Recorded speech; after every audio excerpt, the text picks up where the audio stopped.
اچھا، تو گفتگو کا باقاعدہ آغاز کرنے سے پہلے میں ایک ضروری بات واضح کر دوں کہ ہماری اس علمی نشست میں آپ جو آوازیں سن رہے ہیں یہ دراصل مصنوعی ذہانت یعنی اے آئی کی مدد سے تیار کی گئی ہیں۔ تو ایک طرح سے یہ ٹیکنالوجی اور علم کا ایک بہت دلچسپ ملاپ ہے۔ جی بالکل، اور یہ ایک بہت زبردست طریقہ ہے جس سے ہم اہم علمی مباحث کو نئے انداز میں پیش کر سکتے ہیں۔ صحیح بات ہے۔ تو تصور کریں کہ آپ ایک کتاب پڑھ رہے ہیں اور وہ کتاب ایک ہی وقت میں بین الاقوامی جنگوں، عالمی طاقت کے اصولوں اور سفارتی معاہدوں پر بات کر رہی ہے، اور پھر اچانک میرا مطلب ہے اگلے ہی ورق پر وہ یہ سکھانے لگتی ہے کہ بند کمرے میں میاں بیوی کے گھریلو جھگڑے کیسے سلجھانے۔ یہ بظاہر دو بالکل مختلف دنیا لگتی ہیں نا؟ بالکل، ایک طرف انتہائی وسیع عالمی منظرنامہ اور دوسری طرف انتہائی محدود گھریلو زندگی۔ تو سوال یہ ہے کہ کیا ان دونوں کے درمیان کوئی گہرا تعلق موجود ہے؟ العلم ایجوکیشن سسٹم کے لیے تیار کی گئی آج کی اس فکری نشست میں، یا جسے ہم اپنی اس علمی کھوج میں ڈیپ ڈائیو کہہ سکتے ہیں، ہم اسی معمے کو حل کرنے کی کوشش کریں گے۔ اور اس کے لیے ہمارا بنیادی ماخذ کیا ہوگا؟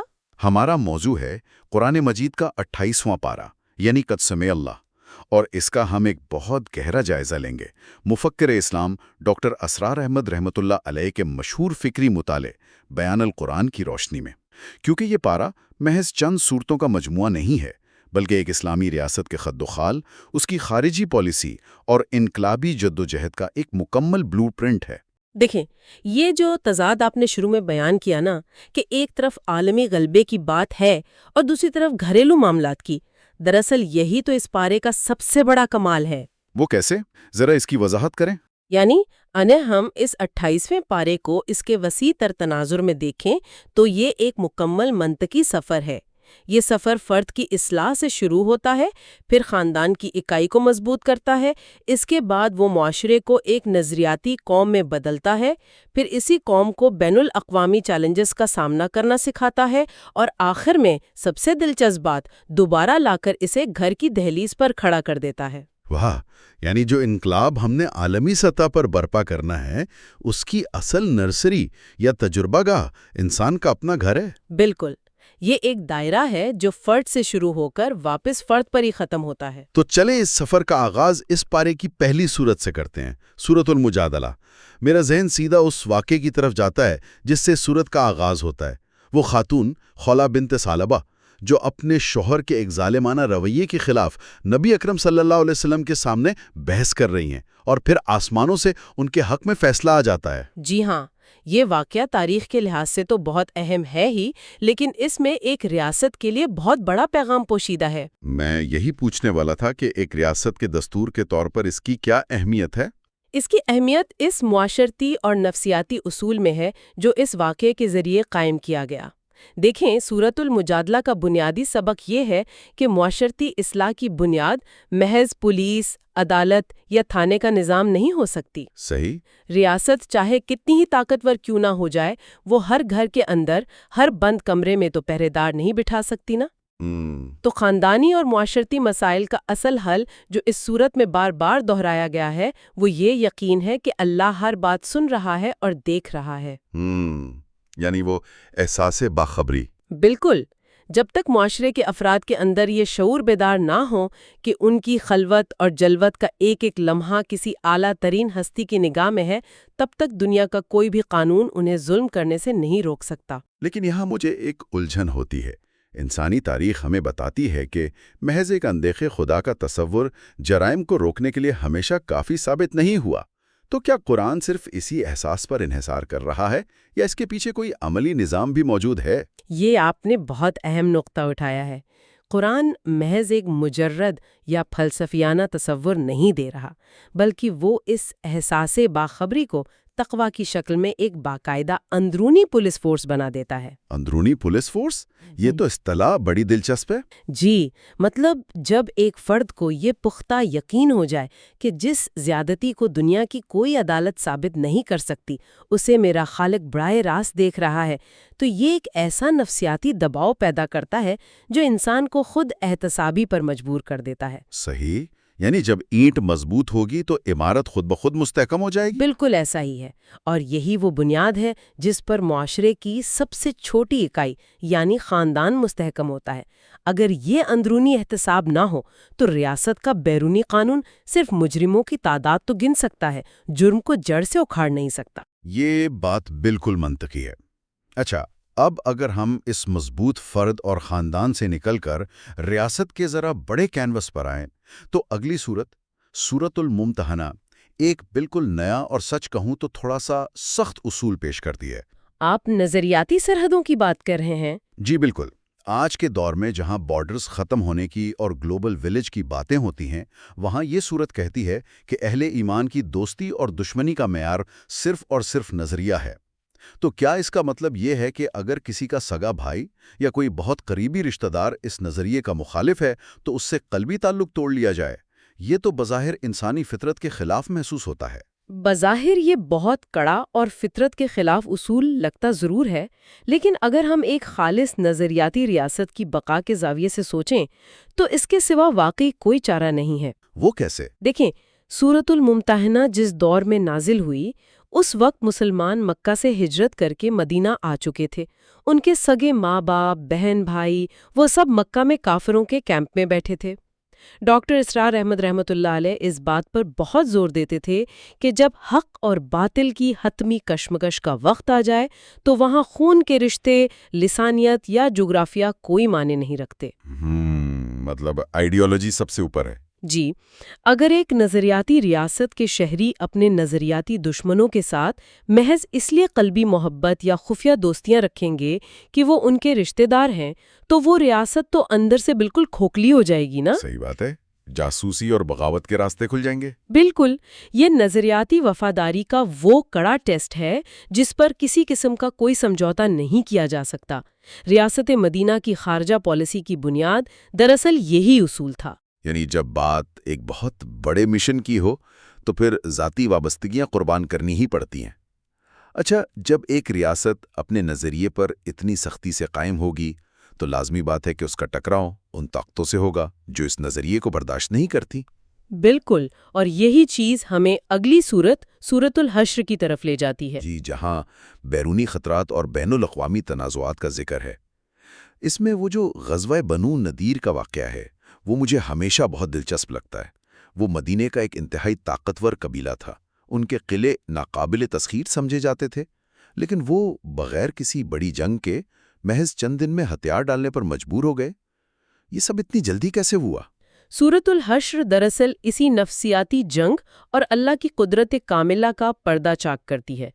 قرآن بیان کرتا ہے کہ نہ تم یہ گمان کر سکتے تھے کہ وہ اپنے قلعوں سے نکلیں گے اور نہ وہ خود ایسا سوچتے تھے۔ یعنی انہیں اپنی طاقت پر بہت زوم تھا، بے پناہ غرور تھا۔ لیکن اللہ کی حکمت عملی دیکھیں، اللہ نے ان پر کوئی آسمانی بجلی نہیں گرائی بلکہ ان کے دلوں میں رعب اور ہیبت ڈال دی۔ ان کی نفسیات اس قدر ٹوٹ پھوٹ کا شکار ہو گئی کہ وہ خود اپنے ہی ہاتھوں سے اپنے گھر اجاڑنے لگے۔ واہ، یعنی مادی طاقت کے مقابلے میں نفسیاتی ہیبت زیادہ کام آئی۔ جی، اور اس سے ہمیں یہ عظیم اصول ملتا ہے کہ جب ایک نظریاتی جماعت حق پر ڈٹ کر کھڑی ہوتی ہے تو باطل کی مادی طاقتیں اندرونی خوف کا شکار ہو کر خود بخود گرنے لگتی ہیں۔ یہ نفسیاتی برتری بہت اہم ہے، لیکن سورۃ الحشر کا اختتام ان آیات پر ہوتا ہے جن میں اللہ تعالیٰ کے اسماء حسنہ یعنی خوبصورت نام بیان کیے گئے ہیں۔ عام طور پر ہم ان ناموں کو صرف ورد کرنے یا برکت کے لیے پڑھتے ہیں۔ ایسا ہی ہے۔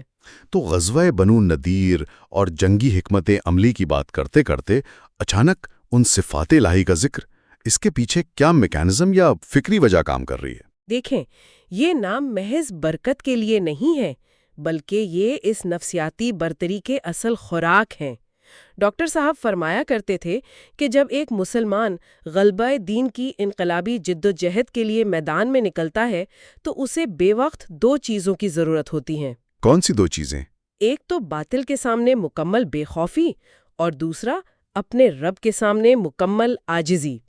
جب وہ یہ فہم حاصل کرتا ہے کہ کائنات میں اصل عزیز یعنی زبردست اور الجبار یعنی غلبہ پانے والا صرف اور صرف اللہ ہے تو اس کے دل سے بڑی بڑی سپر پاورز اور قلعوں کا خوف نکل جاتا ہے۔ صحیح۔ اور دوسری طرف جب وہ جانتا ہے کہ اللہ الرحمن اور رحیم بھی ہے تو وہ کبھی اس کی رحمت سے مایوس نہیں ہوتا۔ یہ صفات الہی دراصل ایک مومن کی شخصیت میں وہ زبردست توازن پیدا کرتی ہیں جو اسے ایک ناقابل تسخیر مجاہد بنا دیتا ہے۔ یعنی خوف کا رخ دنیا کی مادی طاقتوں سے موڑ کر ایک حقیقی اور دائمی طاقت کی طرف کر دیا جائے۔ اب اگر اس بے خوفی کے ساتھ میدان میں اترنا ہی ہے تو اگلا قدم کیا ہوگا؟ یہاں مجھے سورۃ الصف اور ڈاکٹر اسرار احمد کے وہ پسندیدہ مضامین یاد آ رہے ہیں جو ان کی پوری زندگی کا محور رہے۔ آپ نظم جماعت کی بات کر رہے ہیں نا؟ بالکل۔ وہ ہمیشہ کہتے تھے کہ غلبہ دین کے لیے محض ایک ہجوم یا ان کے الفاظ میں ایک سیل رواں کا ہونا کافی نہیں ہے۔ جذبات کا ایک سیلاب آتا ہے اور گزر جاتا ہے، تو پھر وہ کون سی چیز ہے جو اس سیلاب کو ایک تعمیری اور دیر پا طاقت میں بدلتی ہے؟ وہ چیز نظم جماعت ہے۔ سورۃ الصف کی وہ مشہور آیت اس پورے تصور کا مرکز ہے کہ اللہ ان لوگوں سے محبت کرتا ہے جو اس کی راہ میں صفیں باندھ کر اس طرح لڑتے ہیں گویا کہ وہ بنیان مرصوص ہوں۔ یعنی ایک سیسا پلائی بھی دیوار؟ جی ہاں، محض افراد کا اکٹھا ہو جانا کوئی معنی نہیں رکھتا۔ اصل اہمیت ڈسپلن کی ہے، تنظیم کی ہے، ایک امیر کی غیر مشروط اطاعت اور ایک واضح نصب العین کی ہے۔ اگر میں اس کی ایک تمثیل دوں تو یہ ایسا ہی ہے جیسے کاربن کے ایٹم اگر بکھرے ہوئے ہوں تو وہ محض کوئلہ ہوتے ہیں، ذرا سی ضرب سے ٹوٹ جاتے ہیں۔ لیکن جب وہی ایٹم ایک خاص منظم ترتیب میں ایک دوسرے کے ساتھ مضبوطی سے جڑ جاتے ہیں تو وہ ہیرا بن جاتے ہیں جسے دنیا کی کوئی سخت سے سخت چیز بھی نہیں کاٹ سکتی۔ کیا زبردست مثال دی ہے آپ نے! غلبہ دین کی جدوجہد کے لیے افراد کو اپنے انفرادی خول سے نکل کر بالکل اسی طرح جڑنا پڑتا ہے۔ الگ الگ اینٹیں چاہے کتنی ہی مضبوط کیوں نہ ہوں، وہ طوفان کے سامنے بکھر جاتی ہیں، لیکن جب وہ نظم اور اطاعت کے سیمنٹ سے جڑ کر ایک دیوار بنتی ہیں تو بڑے بڑے طوفان ان سے ٹکرا کر پاش پاش ہو جاتے ہیں۔ اچھا، لیکن اب ایک اور سوال ذہن میں ابھرتا ہے کہ یہ ہیرے تراشے کہاں جاتے ہیں؟ میرا مطلب ہے یہ اینٹیں اس اعلیٰ معیار کی کیسے بنتی ہیں کہ وہ سیسا پلائی ہوئی دیوار میں لگ سکیں؟ بازار سے تو ایسی تیار شدہ چیزیں نہیں ملتی ہیں نا؟ ظاہر ہے نہیں ملتی۔ اس سوال کا جواب اور اس دیوار کی تیاری کا پورا نقشہ ہمیں اس پارے کی اگلی سورت یعنی سورۃ الجمعہ میں ملتا ہے۔ یہ سورت نبی اکرم صلی اللہ علیہ وآلہ وسلم کی بعثت کے مقاصد اور اس عظیم جماعت کی تیاری کا ایک مکمل نصاب فراہم کرتی ہے۔ اچھا، تو وہ نصاب کیا ہے؟ قرآن نے اس نصاب کے 4 درجات بیان کیے ہیں: تلاوت آیات، تزکیہ، تعلیم کتاب اور حکمت۔ ذرا ان چاروں مراحل کا میکانزم سمجھائیں، یہ کام کیسے کرتے ہیں؟ دیکھیں، سب سے پہلے تلاوت آیات ہے، یعنی اللہ کا کلام سنا کر سوئی ہوئی روحوں کو بیدار کرنا۔ جب دلوں پر دستک ہوتی ہے تو اس کے بعد اگلا مرحلہ تزکیہ کا آتا ہے۔ تزکیہ کا مطلب ہے کاٹ چھانٹ کرنا، پاک کرنا۔ جیسے پودوں کی کاٹ چھانٹ ہوتی ہے؟ بالکل، جس طرح ایک باغبان پودے کی جنگلی شاخیں کاٹتا ہے تاکہ وہ سیدھا بڑھے، اسی طرح افراد کے دلوں سے دنیا کی محبت، تکبر اور نفسانی خواہشات کی جڑی بوٹیاں کاٹ کر ان کے اخلاق کو سنوارا جاتا ہے۔ جب وہ اندر سے بالکل پاک ہو جاتے ہیں تب تیسرا مرحلہ آتا ہے، یعنی تعلیم کتاب۔ یعنی انہیں شریعت کے قوانین سکھانا۔ اونچا درجہ آتا ہے حکمت۔ حکمت یعنی وہ قانون آخر بنایا کیوں گیا ہے، اس کی فلسفی کیا ہے؟ صحیح پکڑا آپ نے، صرف یہ نہ پتا ہو کہ کیا کرنا ہے بلکہ یہ بھی پتا ہو کہ کیوں کرنا ہے۔ دین کی اصل روح اور کائنات کے حقائق کا وہ گہرا فہم جو انسان کے اندر تک اتر جائے۔ تو ان 4 مراحل سے گزر کر جو انسان تیار ہوتا ہے وہ پھر اس سیسا پلائی ہوئی دیوار کی ایک ناقابل شکست اینٹ بنتا ہے۔ یہ تو واقعی ایک انتہائی جامع روڈ میپ ہے، لیکن اس کے فوراً بعد سورۃ المنافقون آ جاتی ہے۔ ایسا محسوس ہوتا ہے جیسے اچانک کوئی ریڈ الرٹ جاری کر دیا گیا ہو۔ وہ اندرونی خطرے کی گھنٹی ہے۔ جی، اگر میں اسے موجودہ دور کی مثال سے سمجھاؤں تو جیسے ایک کمپیوٹر جس کا ہارڈ ویئر تو بہت مضبوط ہے لیکن اس کے اندر کوئی خاموش وائرس آ جائے تو وہ اسے اندر ہی اندر تباہ کر دیتا ہے، یا جیسے کوئی لکڑی کا مضبوط دروازہ ہو، اسے باہر سے تو کوئی کلہاڑی آسانی سے نہیں توڑ سکتی، لیکن اگر اسی لکڑی کے اندر دیمک لگ جائے تو وہ اسے کھوکھلا کر دیتی ہے۔ کیا اسلامی معاشرے کو اصل خطرہ اسی منافقت کی دیمک سے ہے؟ بلا شبہ، اور آپ کی یہ تمثیلات بالکل درست ہیں۔ نفاق وہ وائرس ہے جو کسی بھی نظریاتی تحریک کو اندر سے کھوکھلا کر دیتا ہے۔ سورۃ المنافقون اسی اندرونی خطرے کا بہت باریک بینی سے پوسٹ مارٹم کرتی ہے۔ منافقین وہ لوگ ہوتے ہیں جو بظاہر تو آپ کے ساتھ اسی دیوار میں کھڑے ہوتے ہیں، دعوے بھی بہت بلند و بانگ کرتے ہیں، لیکن اندر سے کھوکھلے ہوتے ہیں۔ جی، اندر سے ان کی وفاداریاں نظریے کے بجائے اپنے مفادات کے ساتھ جڑی ہوتی ہیں۔ تو پھر وہ کون سے مفادات ہیں جو اس قدر پرکشش ہیں کہ انسان اتنے اعلیٰ نظریے کو چھوڑ کر منافقت پر اتر آتا ہے؟ قرآن نے بہت صراحت کے ساتھ ان کی نشاندہی کی ہے۔ مال اور اولاد کی محبت۔ سورت کے آخر میں بڑی سخت تنبیہ ہے کہ اے ایمان والوں، تمہارے مال اور تمہاری اولاد تمہیں اللہ کے ذکر سے اور اس کے مشن سے غافل نہ کر دیں۔ اب دیکھیں، مال اور اولاد بذات خود تو بری چیزیں نہیں ہیں نا، بلکہ یہ تو اللہ کی نعمتیں ہیں۔ تو پھر مسئلہ کہاں پیدا ہوتا ہے؟ مسئلہ اس وقت پیدا ہوتا ہے جب انسان غلبے دین کی جدوجہد کے بجائے اپنی تمام تر توانائیاں صرف اپنا بینک بیلنس بڑھانے اور اپنے بچوں کے مستقبل کو مادی طور پر محفوظ کرنے میں کھپا دیتا ہے۔ یہ ایک ایسا سماجی طور پر قابل قبول فریب ہے جو انسان کو اتنی خاموشی سے منافقت کی سرحد پار کرا دیتا ہے کہ اسے خود بھی خبر نہیں ہوتی۔ یہ واقعی بہت گہری اور ڈرا دینے والی بات ہے۔ انسان اس فریب میں مبتلا ہی اس لیے ہوتا ہے کیونکہ وہ یہ سمجھتا ہے کہ شاید دنیا کا یہ مال اور یہ ظاہری کامیابیاں ہی اصل کامیابیاں ہیں، مطلب اس کا نفع اور نقصان کو ماپنے کا پیمانہ ہی خراب ہو چکا ہوتا ہے۔ بالکل۔ تو اب اس پیمانے کو ٹھیک کیسے کیا جائے؟ مجھے لگتا ہے کہ اگلی سورۃ التغابن اسی حقیقت کو بے نقاب کرتی ہے۔ آپ نے بالکل درست سمجھا۔ سورۃ التغابن اس پوری کائنات کا اصل اور حتمی میزان پیش کرتی ہے۔ تغابن کا مطلب ہی ہار جیت یا نفع اور نقصان کا حتمی فیصلہ ہے۔ قرآن یہ بتاتا ہے کہ اس دنیا میں جو شخص بظاہر ہار رہا ہے، تکلیفیں اٹھا رہا ہے، نظریے کی خاطر قربانیاں دے رہا ہے، ضروری نہیں کہ وہ واقعی خسارے میں ہو، اور وہ جو بظاہر بہت کما رہا ہے، محلات بنا رہا ہے، ضروری نہیں کہ وہ حقیقتاً کامیاب ہو۔ یہ تو بالکل ایسا ہے جیسے کوئی شخص ورچوئل ریالٹی VR کا چشمہ پہن کر کسی ویڈیو گیم میں ارب پتی بن جائے اور خوش فہمی میں مبتلا ہو جائے کہ وہ واقعی کامیاب ہو گیا ہے، لیکن جیسے ہی موت کا پہلا جھٹکا وہ چشمہ اتارے گا تو اسے پتہ چلے گا کہ وہ تو بالکل خالی ہاتھ کھڑا ہے۔ بہت خوبصورت مثال دی آپ نے۔ بالکل یہی وہ حقیقت ہے جو سورۃ التغابن سمجھا رہی ہے۔ جس دن یعنی یوم التغابن پر جب اعمال کے پردے ہٹیں گے، تب اس ورچوئل ریالٹی کا طلسم ٹوٹے گا، اور تب اصلیت سامنے آئے گی۔ جی، تب پتہ چلے گا کہ دنیا میں اپنے مفادات کو بچانے کے لیے دین پر سمجھوتا کرنے والا دراصل کتنے خوفناک خسارے میں رہا، اور نظریے پر ڈٹے رہنے والا کتنا کامیاب ٹھہرا۔ جب یہ شعور، یہ پیراڈائم شفٹ انسان کے اندر آ جاتا ہے نا، تو پھر مال اور اولاد کی محبت اسے ڈکٹیٹ نہیں کر سکتی۔ ایک زبردست پیراڈائم شفٹ ہے۔ لیکن اب ہم اس پارے کے بالکل اختتام کی طرف آ رہے ہیں، اور میرے ذہن میں وہ سوال دوبارہ ابھر رہا ہے جس سے ہم نے گفتگو کا آغاز کیا تھا۔ جی فرمائیں۔ قرآن کا یہ پورا حصہ جو فرض سے شروع ہو کر نظریاتی سرحدوں، ریاست، بین الاقوامی جنگوں اور غلبہ دین جیسی اتنی عظیم و شان باتوں تک گیا، وہ اچانک اپنے اختتام پر سورۃ الطلاق اور سورۃ التحریم پر آ کر طلاق، عدت اور میاں بیوی کے مسائل پر کیوں ختم ہوتا ہے؟ بظاہر یہ ایک زبردست اینٹی کلائمیکس لگتا ہے۔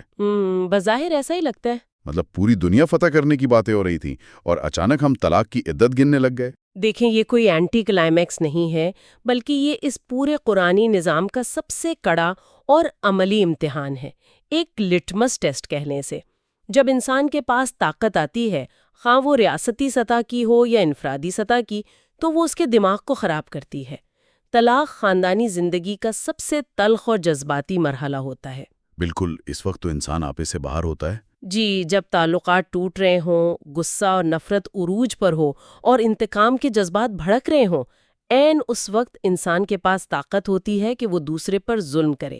ایسے نازک اور غصے کے لمحات میں حدود اللہ کی پاسداری کرنا، طلاق اور عدت کے احکامات کے حوالے سے اللہ کے قائم کردہ حدود پر رک جانا، یعنی عورت کے حقوق غصب نہ کرنا، یہ ہے اس بات کا اصل ثبوت کہ اس انسان کا تزکیہ واقعی طور پر ہو چکا ہے۔ سبحان اللہ، یعنی اصل امتحان تو بند کمرے کا ہے، باہر کے نعرے تو سب لگا لیتے ہیں۔ بالکل، اللہ تعالیٰ یہ بتا رہا ہے کہ بڑے بڑے انقلابی دعوے اپنی جگہ، لیکن اگر ایک مسلمان مرد یا عورت اپنے نجی اور انتہائی جذباتی گھریلو معاملات میں اللہ کی حدود پر نہیں رک سکتے، ان کا غصہ ان کے انصاف پر حاوی ہو جاتا ہے، تو وہ قوم کل کو عالمی سطح پر فاتح بن کر دنیا میں اللہ کا نظام عدل کیسے قائم کرے گی؟ واہ، کیا کمال کا ربط ہے! سورۃ التحریم بھی اسی خاندانی اعتدال کی بات کرتی ہے، یہاں تک کہ خود نبی اکرم صلی اللہ علیہ وسلم کے گھریلو معاملات کی مثال دے کر سمجھایا گیا ہے کہ خاندانی حدود کس قدر اہم ہے۔ خلاصہ یہ ہے کہ عالمی غلبے کی عمارت اسی صورت میں استوار ہو سکتی ہے جب اس کی بنیاد یعنی انسان کا اپنا گھر اللہ کے قوانین پر مضبوطی سے کھڑا ہو۔ یہ واقعی آنکھیں کھول دینے والا تجزیہ ہے۔ ہم نے اس بارے میں دیکھا کہ کس طرح اللہ کی باخبری کا احساس فرد کو سنوارتا ہے، نظریاتی سرحدیں ایک قوم کو خالص بناتی ہیں، اس کے بعد خوف اور امید کا توازن انہیں طاقتور دشمنوں کے سامنے سینہ سپر کرتا ہے، اور نبی کا نصاب ان افراد کو تراش کر ایک سیسا پلائی دیوان میں بدل دیتا ہے۔ جی، اور پھر نفاق سے بچتے ہوئے انسان حقیقی نفع اور نقصان کو پہچانتا ہے۔ بالکل، اور اس سب کا عملی مظاہرہ اپنی گھریلو زندگی کے سب سے مشکل لمحات میں حدود اللہ کی پاسداری کر کے کرتا ہے۔ یہ واقعی ایک مکمل نظام حیات ہے۔ تو اب اس گفتگو کے اختتام پر میں سننے والوں کے لیے ایک گہرا فکری سوال چھوڑنا چاہتا ہوں جس پر تنہائی میں بیٹھ کر ضرور غور کیا جانا چاہیے۔ ضرور۔ سوال یہ ہے کہ اگر سورۃ التغابن کے مطابق اس دنیا کا سارا نفع اور نقصان اور یہ دن رات کی بھاگ دوڑ حتمی ہے ہی نہیں، تو کیا ہم اپنی زندگی کی سب سے قیمتی توانائیاں اور روزمرہ کی ذہنی پریشانیاں ایک ایسے سراب، ایک ایسی ورچوئل ریالٹی کے پیچھے ضائع تو نہیں کر رہے جو موت کے پہلے جھٹکے کے ساتھ ہی غائب ہو جائے گی؟ اور کیا ہم واقعی ایک منظم اور سیسا پلائی ہوئی دیوار کا حصہ بننے کی فکری اور عملی تیاری کر رہے ہیں، یا محض دنیا کی محبت میں الجھ کر منافقت کی دیمک کو اپنے اندر پلنے کا موقع دے رہے ہیں؟ یہ وہ سوال ہے جس کا جواب ہر فرد کو اپنے ضمیر کی عدالت میں خود تلاش کرنا ہے۔ علم ایجوکیشن سسٹم کی جانب سے پیش کی گئی اس خالص علمی کاوش کو اگر آپ نے فکری طور پر مفید پایا ہے تو علم کے فروغ اور قرآنی پیغام کی نشر و اشاعت کے لیے اسے ضرور لائک کریں، دوستوں اور اہل خانہ کے ساتھ شیئر کریں، اور کامنٹس کے سیکشن میں اپنی قیمتی آراء سے ہمیں ضرور آگاہ کریں۔ آپ سب کے سننے اور غور کرنے کا بہت شکریہ۔